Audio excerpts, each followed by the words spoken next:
Did you know that query intent is actually a ranking factor? But that's where the truth ends. It's nothing like how SEOs think of it. We have another leak actually, and it's literally behind the scenes called query interpretation. And this is literally how it works. Kitchen remodeling contractors and services in Granite Bay, California, and costs and considerations for the kitchen renovations. These, it literally gets rewritten, it gets interpreted. When users are looking for this, they really actually want this. And it's called query interpretation. It's literally how it's called. We've rebuilt the model for it. And so when you go to generate content on this, we use this as the topic, you're going to notice.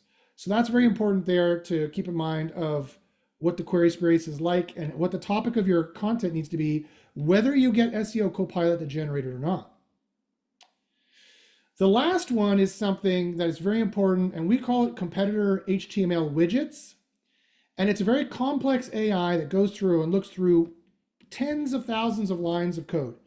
This AI system, this AI agent we've built for you with many AIs working together, looks through tens of thousands of lines of code, far more lines of code that a human being could ever look at, never mind did you know to look at, and comes up with the vector embedding of the HTML that all your competitors are using, that not on average, this is not the average HTML, this is the vector HTML. So it's a different mathematical formula.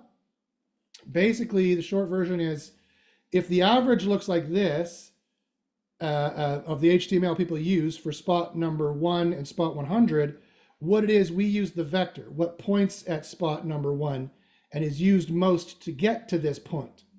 That's what is common among all who approach this point here. That's what we give you. And we render it out and show you, and it makes sense. Google only wants to rank certain kind of pages.